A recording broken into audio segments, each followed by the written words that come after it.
Recording in progress.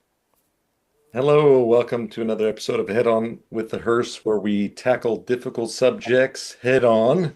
I am Aaron Hurst, and I learned through living life the hard way. And if I can prevent anybody from doing it the hard way, I'm happy. And I'd like to introduce now my wife, Jenna Hurst. Thank you so much. And yes, this is an organic and also kind of off the cuff episode of Head On with the Hearst. Aaron and I were just on Anya's podcast a couple days ago, and we'd wanted her on the show, and we had this other idea of bringing someone else in that was just the concept of we're all healing online and we're dealing with conflicts and relational dynamics, and she was going to serve as a kind of a mediator and also just another space in the room of what's possible when four powerful people who are all healing show up in a room and what's possible. And there's just dynamics that just made it not take shape and form this time. So hope and desires that will take shape and form. And I just wanted to really shift gears into Anya, who woke up this morning, sent me a reel that left me empowered at a level that I hadn't really experienced personally. Probably wasn't ready to receive it yet. And your account, Anya FreeSpirit 369 on Instagram, and what you're committed to in this passion of holding zero for all of us, creating a safe environment for all of us to heal, who you are on the planet. I just got to meet you, so I'm open for however you want to lead and share more of who you are for us all now. Thank you, Jenna. Thank you, Aaron. So yeah, I mean, we just met. Yeah, we just met like a few days ago. How it all started. I think that I read Aaron's post on Facebook about, there's no dimensions, no levels, because I really don't like this ranking thing in spirituality. And it really resonated with me. So, I'm a doer. I'm like not thinking only, but also doing, like walking my talk. So I sent him a message. Hey, I really resonate with your message. Would you like to hop on a call? Like, let's do something cool together. And we did. And it was super cool. So, now I know Jenna. That's also a amazing reward for that. So yeah, and now we're here. And what we are doing, yes, like you already mentioned, Aaron, like one of my mission is as well to guide people through their darkness, through their shadows, to face their shadows with a smile on their face, because I don't believe in suffering anymore. I mean, we are embracing our emotions, of course, because emotions are always real. We cannot ignore them. These are part of us, but we can do that with a smile on our face when we are surrounded with right people, when we have this safe space to express in every single moment who the fuck we really are. So that's it. Thank you. And we got to see that firsthand, shape and form the podcast. It was a little outlier to Aaron and I's very much embodiment of all of us or none of us. So there's some of that, which we'll see how it goes, but just this space of the woo-woo that we sometimes avoid just simply because of the outliers of the dynamics and wanting to stay really clear and grounded in reality and staying in the present moment and the dynamics that come out of that.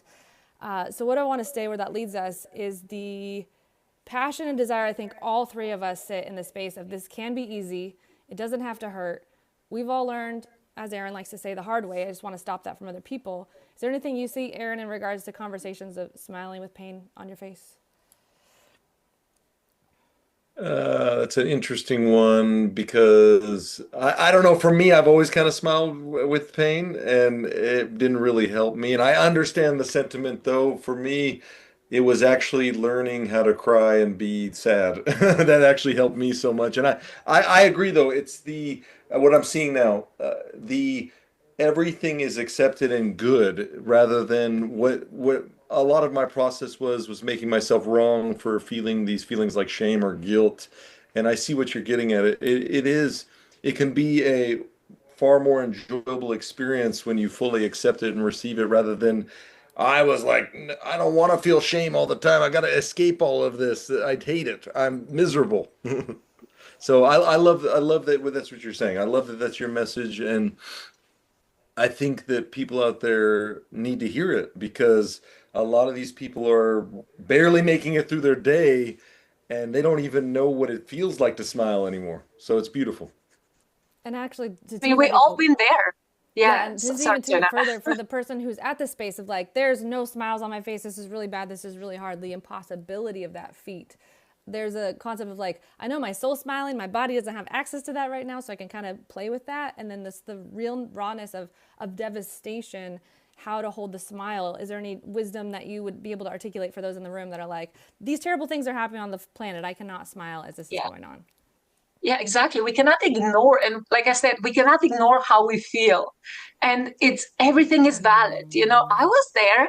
I was crying my eyes out for, I don't know, 2 weeks in a row, when my life fell apart. And I'm a mom, and I thought that I had to pretend to be okay for my son.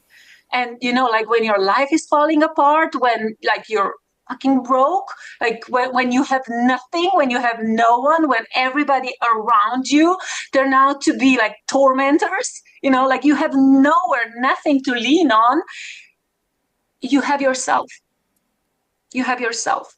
So when you find this connection, and with this crying and screaming and like anger and sadness and depression, whatever, like I found myself in that. I know it sounds silly or whatever, but I was alone so long. Like I've been single now for 7 years or something like that. And I've been alone so many nights. I slept like in my tears, like I was crying my eyes out. And then, I started talking to myself, to all parts of myself that needed attention. And when I expanded my awareness, when I expanded my consciousness, I also expanded my quantum field of opportunities, of possibilities. So new opportunities, new people, new wisdom started coming in. And this is how I see healing. First, like nobody from outside will help you. We can hold the structure. I'm holding space. I'm like, cry, scream. If you want, you can scream at me. I don't care because it doesn't affect me. I am in my, in my power, in my light pillar, but I see who you really are. And if you want to go there, if you want to reach that point, I'm here to help you. I can really show you how it is to love yourself, because I see how amazing you are. You're here for a reason. You matter. You're a multidimensional energy being having human experience, and you're a creator of your own reality. And when you forget that, you just surround with people who will remind you. Feel that. Anything alive for you, Erin? I saw a couple of things. That's beautiful, and that's what it's all about. We live life through such a narrow lens of what we experience. We're like, this is reality right here. And as you mentioned, the expansiveness when we just pull back and go, oh my gosh, this is such a, like, I'm looking at tiny bits of information and saying this is the total conclusion. How does that even work? And I think all of us come to this realization in different ways. For me, I took the route of spirituality and reading these ancient texts and stuff. And I remember I had that moment where I was reading, and I like my thoughts. I realized that I wasn't my thought. I was like, I'm thinking and reading this book, and it's telling me that I am not the thoughts that are reading this, and I'm the awareness that is observing all of this. I was like, what is that even? Huh? Oh, and then like it just slowly started to, I see the spaciousness, and I think that's what people need to see is this. They've lived so constricted. We are all energy, and most of us spend all of our time with all of our energy in our head, and we don't realize that's a part of the energetic process is learning how. Oh, look, I'm putting all my energy in my head. It could be in my body, so I can feel these sensations and emotions. And right now, I'm just investing it all here. So I love what you're saying. Beautiful. Thank you. And I really will do full disclosure as always. This initial podcast started with the intention of bringing a fourth party in, so to speak, who I had an experience. It was actually 2 episodes back. You can go check out David Hayward. He makes epic art. And it was a picture of, it used to be the wolves eating the sheep, and now it's the sheep eating the sheep.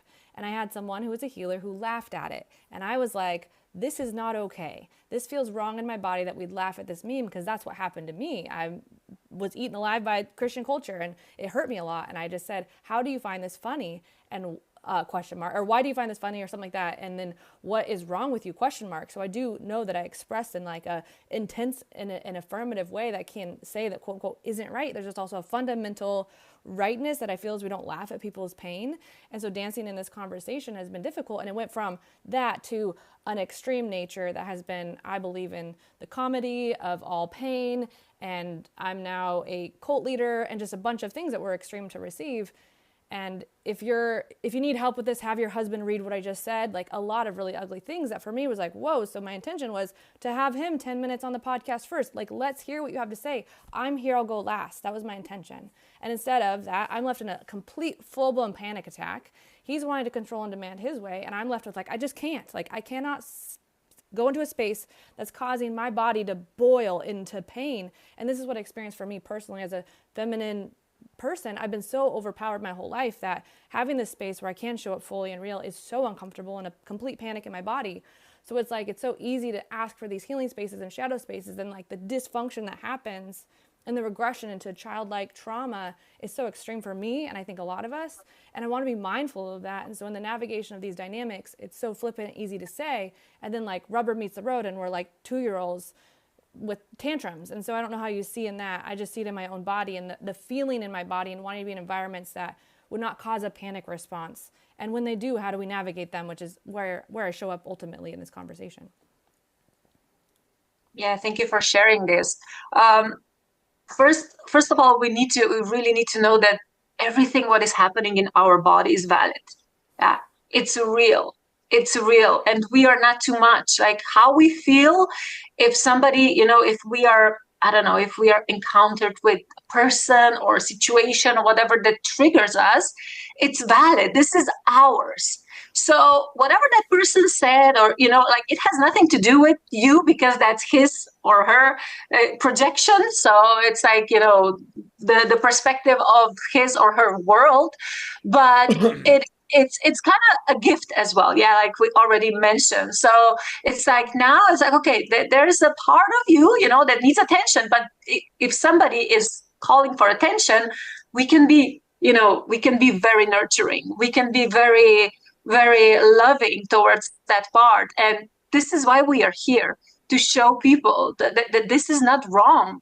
Like the reaction and emotion that we are feeling, even though that for some people are too much or exaggerating or whatever. No, exaggerate, that doesn't even exist. I don't believe in the word exaggerating, because there's nothing like it. Like for every single person, everything what they're feeling in that moment is 100% valid and true for them. And if they are surrounded with people who they really get them, who they really see them, they will feel safe. Otherwise, their nervous system will go into panic mode. Yeah.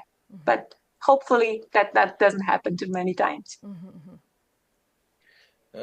What I see here is that a lot of people take the knowledge of awareness or the self, and they equip their identity with fancier tools to try to successfully navigate the space. And so that's what I see with a lot of healers and people that say they're spirituals. They're like, I'm all non-duality. And then they use hateful language or damaging ways to relate to other people. And I'm like, you're talking non-duality, and then you're doing things that are, as somebody that really sees that we're all in this together would not treat another that way. And that's exactly what I saw with this gentleman. I've been seeing in some of his behaviors a lot of talking and not a lot of doing, which I am just as guilty as anybody else of this same behavior. And I'm not saying that I'm better than him. I just recognize that he speaks a lot on non-duality, and then he's willing to go, I can laugh at somebody's pain, and that is a totally valid perspective. And I was telling him, nobody is saying that that's not valid for you. We're saying she was hurt by you laughing, and where's the recognition in that you caused pain with your action? And that outside looking in, if you say you're a healer or a leader, especially in the space of spirituality, and this is why people have a lot of distrust with gurus and teachers, is because how could somebody that holds themselves as a teacher laugh at a meme that is about pain? and then want to teach people about sensitivity and love. It's like, it's a contradiction. And I was trying to get him to see that perspective. Like, look, you say you're a healer, you laugh reacted to this meme, it looks bad. Like, I'm looking, I'm like, this looks bad. Like, you think pain's funny. You don't have a disclaimer. Like, all you've already lost a majority of people that have experienced pain because now they're like, he's unsafe. And this is the difficulty we face in these interactions where he is unwilling to look at himself and see how he caused anything. And he immediately goes on, what is Jenna doing? What Jenna approached it all wrong from the get-go. All good. All good. I love Jenna. I absolutely adore Jenna because she's unfiltered. I love every hour conversation is without filters. And the strength that she showed publicly is like, hey, this really hurts me. Like, I don't like that. I don't like what you just wrote, because I don't feel good. This is so powerful. This is so powerful. And these are the right healers. Because healers, who is healers? Everybody's healers. Okay, like we are all healers because we are all on a healing journey. But how many of them are really authentic and genuine? How many of them are really, really ready to show up and say, hey, I'm healing 1,000 people, but I'm fucked up myself as well. I have shadows. I'm like, ooh, shit, today something happened. I don't want to say that out public. I don't care. Just say it because we are all fucked up. That's why we are here. But we can be fucked up with a smile on our faces because we are aware that we are perfect. We are fucking perfect. That's it. And we are generational curse breakers. And we are in this time now that we are like making this ripple effect in the world that's going to change everything. And each of us is a piece of the puzzle. So I don't see the problem. I see the bigger picture, but it's like, like stop fucking bullshitting. I always say, burn the bullshit. Burn the bullshit. Healers, coaches, trainers, whatever. Like, come on. Just show who you are and we can have fun together. We can play together. You don't have to fake it till you make it. So, yeah. That's exactly, I'm sorry, that's what I was seeing with him. It's like, I was super frank with him and honest multiple times. I said, bro, you are wrong. And I'm not saying that to project the whole dualistic, you're wrong, you should feel bad and shameful and guilty. Just take the L. You lost because you are now defending a position that is wrong. You're saying that laughing at people's pain is okay from one perspective. That's not the perspective that I want. We're saying that perspective, it doesn't work for all of us. That perspective, laughing at pain, won't work. And he's defending it, saying that is completely valid. At one level, pain's not real. And like, if we really zoom out, that perspective is completely valid. And I'm like, bro, nobody's saying that. It's that doesn't work for all of us. And this is what we're all leading to. What behavior works for all of us? If it's detrimental to the whole, it doesn't work. It's plain and simple. So that's what I was revealing to him. And this is what I experienced with a lot of people. They say they're spiritual. They say it's for all of us. And then a problem occurs where they experience a problem. And you're like, look what you're doing. This doesn't work. And then they immediately pull back into individuality and go, it works for me. So F everyone if this works for me. It's, oh, this is not going to work long term. And I love you. And It's we'll get fear. there. Yeah. This is Yeah, like yeah, yeah. everything is fear based, and people pleasing, like when they have to be, they have the urge to show up better, than they really feel or something because they are aware they are doing something, that is not acceptable, but still like they want to show up in different ways, especially if they're like public figures. But how I see it as well is like there's no absolute truth. So I try to avoid also what is right or wrong because every single person, we have our own absolute truth. We have our own truth. Like our reality is based on our perception and our reactions. That's it. So if somebody was brought up and believe, it's programmed, like full of programs that this is wrong, and I see, no, this is right. We're never gonna be, like, oh yeah, best buddies or whatever, and like, hanging out and talking about how we agree with each other. It doesn't matter because they all have different realities. We all have different realities. I'm pretty sure if we would be talking for much longer, we would find things that we don't agree. Yeah. But we have this, shared mission of oneness, of unity, of bringing us all together, no judgment, and just supporting each other on this healing journey, on this human experience. So, yeah, that's all about. I don't care if people don't like me. I don't care if people don't agree with me because I know what is my truth and I'm just sharing that. And whoever will resonate with that, they will be around. But when you light your, when you shine, when you light your inner light, then also, the mosquitoes and the pests and how they call it in English will show up. And it's like, okay, what are you doing here? I don't need you. So we just set boundaries and that's it. So it's so real. And this is how I that was one thing I saw too, of just like this big thank you of I get to see where I'm still able to have my whole system hijacked by someone. And so I get to grow in that. And I really was grateful too and how it showed up. And actually I was pulling up the quote because, so again, Naked Pastor is the author of that art that started this. And I messaged him to actually say like, what would you see? And he goes, we wouldn't let them stay in our house. And that's what's there. It's like in this space, I have the Free Human Movement for a reason. Why I have Head On with the Hursts. I've created all these accountabilities because I show up raw and real online and I want to be afraid of 0.0 people. Inside of that, it's also my body, my house, my choice. And I'm not going to put myself in dynamics that I know I'm going to be overpowered and have a panic attack.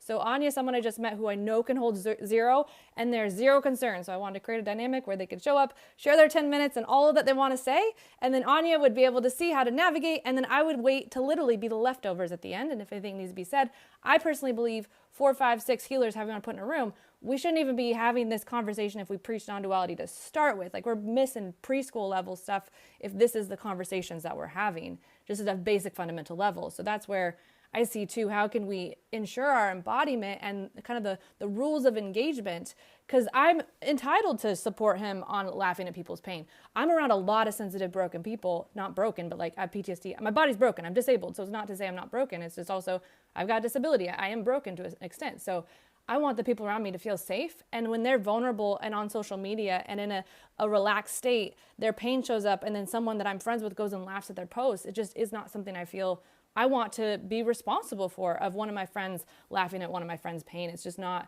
it's not safe for me, so I don't want to expand it out. And so, yeah, the non-judgment, non-duality, while also the pain reality of people still harming. I don't know how to navigate that and that the mess of whatever that is.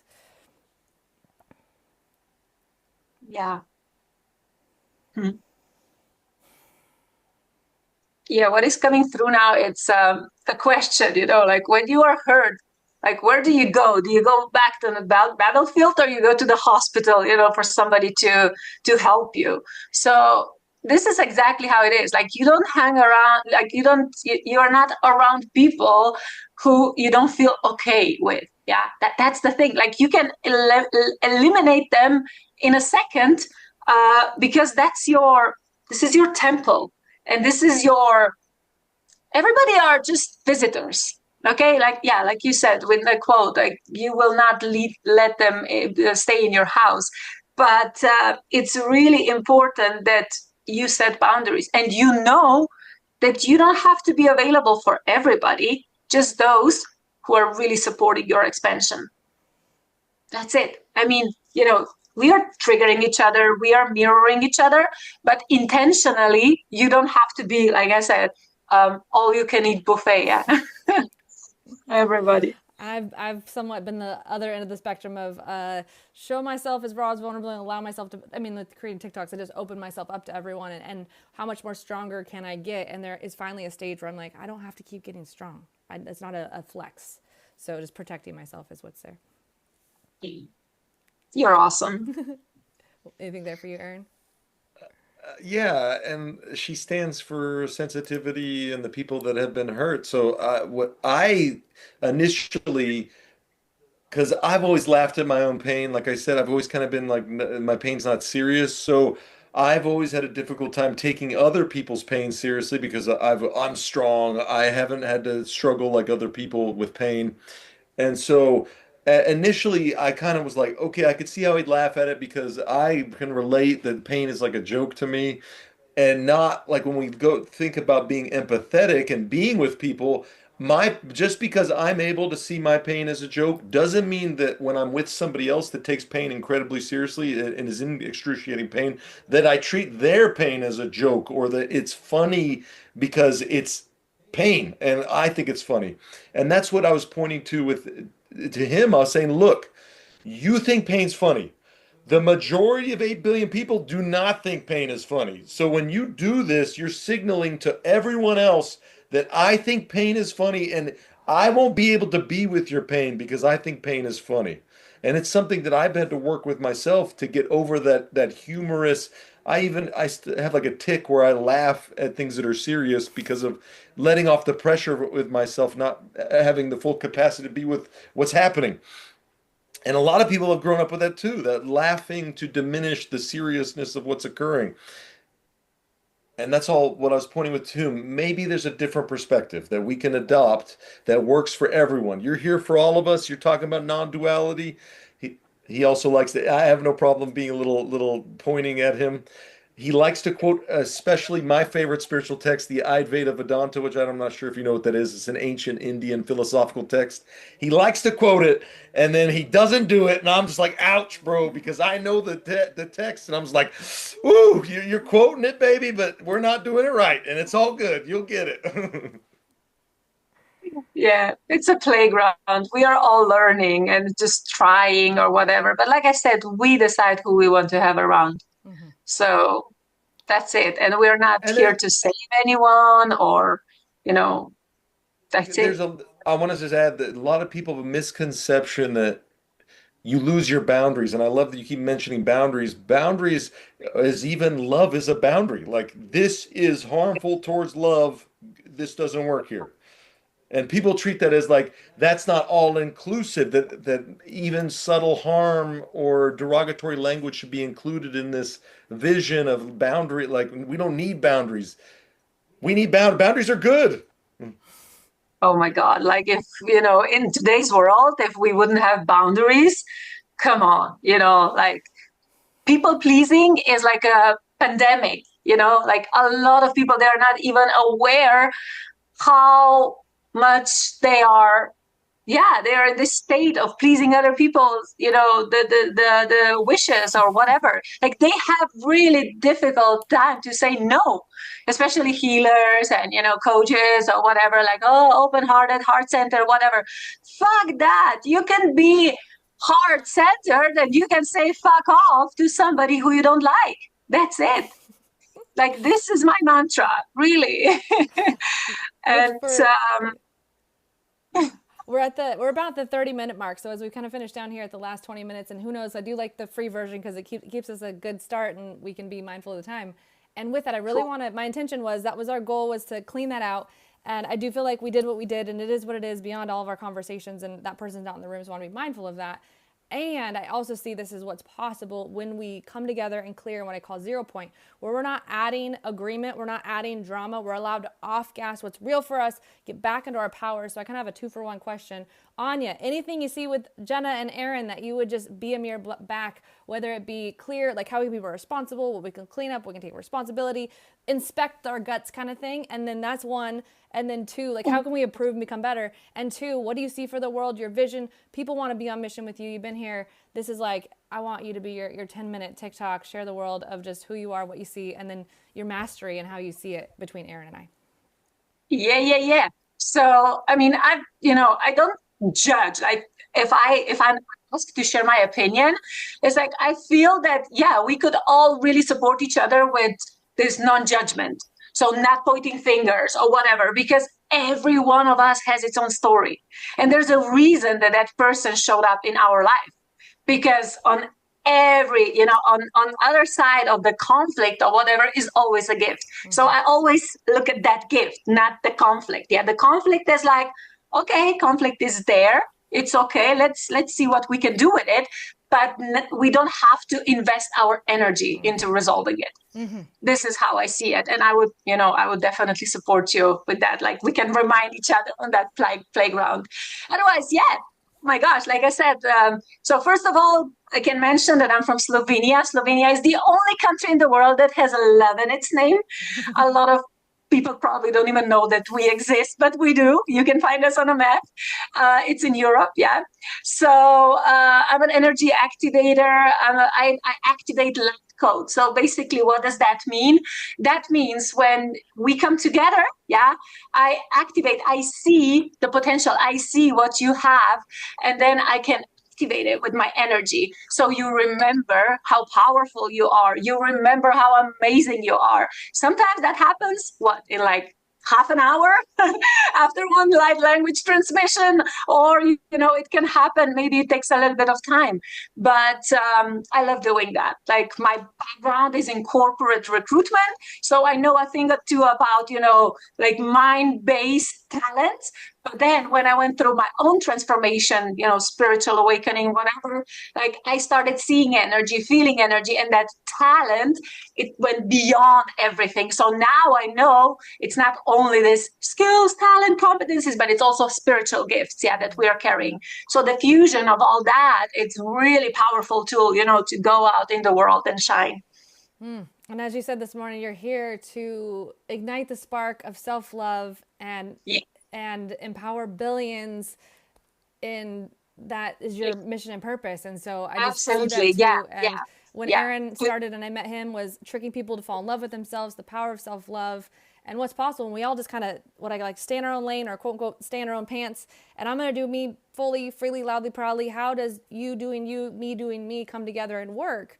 And there's a lot of labor I will do at times for people who want to be around me, and I want them to be around me. And there is a damage energetically with the insensitivity to the ways we just corporately relate, and primarily in some male bodies, the lack of sensitivity towards certain dynamics. And I am willing to go into spaces that harm me to educate. And that's kind of my purpose and my work, is to bring education where it's necessary. And my body hurts most of the time because I'm not really tended and cared for in a roundabout way. So I just appreciate your commitment to zero, as I like to call it, your commitment to seeing the gift, as I do too.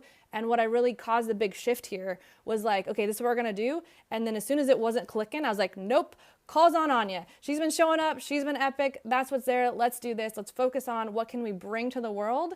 And so, Aaron, I don't know if you want to say anything before we give it one last word to Anya. It's just leaving us here.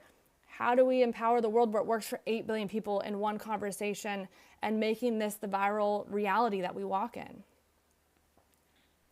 Well, I see a shift in the way that we approach people. See, Anya approached me, was just like, how can we make this work? Not like, she wasn't like doing some presentation or trying to sell me. It was like, we both got a dream here. Let's do this dream together. And I was like, oh, I mean, this works. What she wants to do, help people and bring community. This is exactly what I'm looking for.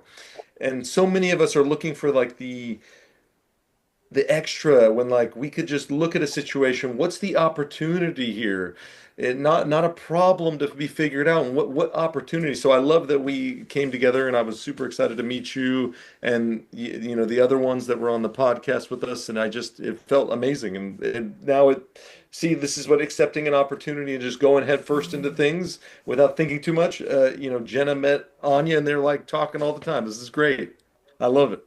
And I really saw something too, and when you are so fully empowered, and I also just, Aaron, thank you for your presence. I'm feeling very empowered, and just two powerful women on the planet right now gets me really excited. And what's possible here, I could just feel into the feelings. I'm really excited who I'm becoming, and the confidence I have in myself, and the make wrong. So I think what I'd love to do is, if you want to finish us out, is the version of me that wants to toxic shame, make wrong. I'm so bad and wrong. I caused drama. I caused the scene. I caused a fit. We have drama on the planet because it's Jenna's fault. Jenna's a cult leader. Jenna's incompetent. She's disabled. Like, all the shit that gets thrown on me, what feels like every day. I know I'm not alone. If you're trying to buck the system and change the world, this is what you get. Like, welcome to the prize. And there is a gift here. So speaking to people who are harmed daily, to be the voice and to stand up, and especially a lot of women for the first time, it's like, this is scary for us. And we don't live in a world that supports us and doesn't support men either. It's just where we're at. So for those that are standing up, in their power, in their badassery, when the life takes them out at the knees, what can we say to empower them as we finish this out? Oh my gosh. Yeah, like I already mentioned. So we are multidimensional energy beings with limitless power to create our reality. But also, what we need to know, past does not define us. What defines us is who we are in this very moment and who we believe we can become. And we can become everything, seriously. And there's so much pain at the moment. Wherever we look, there is pain, but pain is here.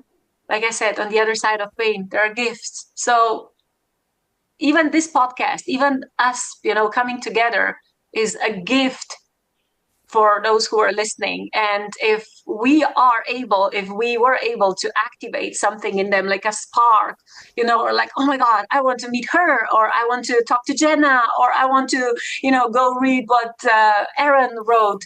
This is already an action step. So you don't have to do enormous steps, on your healing journey. Just decision and just little step, and we are here for you. So. As I say, big dreams, baby steps. Be sure to go follow Anya at Anya FreeSpirit 369. Her empowerment stuff, I'm just left with it's like, I will say there's part of me that's doesn't, I don't want to say it's cheesy. It's just also the anthem. My whole little brain has a hard time feeling anthem and pumped up. And I was like, no, this is what I need. I'm going to have no resistance. I'm empowered. And so I could just see my own self tapering back my excitement. And this is such a time to be alive. It is so real. The dynamics of our present moment are so potent. And to have that context and live within that empowerment. We got 2 minutes left. Anything else, Aaron, before we finish, just to finish us out and empower us? Just thank you. Thank you so much for being here, Anya. And I love your free spirit. And that's what I think we're all looking for, is just to free ourselves where nothing is weird, nothing's awkward. You're just yourself. So it's this is Aaron. This is the Aaron that I got right now, instead of a curated Aaron or whoever you are. We're not curating. It's just, this is me, the best I got. And that, once again, our past does exist as something that is part of our story, and we really can come to zero and create newly and say, no, this is who I am now. And that doesn't mean we go harm people. It just means I'm now someone who doesn't harm. I'm now this person who does know those things. That is a distinction from me before, me now. And we also wouldn't have the concept of love without boundaries, because there would be no definition. So there is this reality that we're creating that is a safe environment for all of us. And I hold a very loud and proud border around that. My love knows no bounds. And so there's also the free human movement. If you're not able to work with us now, there's plenty of time, I believe, in the future, and everyone's doing their best in their own different ways. And if we don't harmonize today, we have tomorrow and the next day. It's not life or death in every moment. And so being able to pull that back and slow that down and just get into that empowerment and empowering, that's what I'm getting with your content. And I want the world to see us. So thank you for being here. I'm excited for what's next. Peace. Thanks for making this possible. Big love. See you. Thank you. Bye.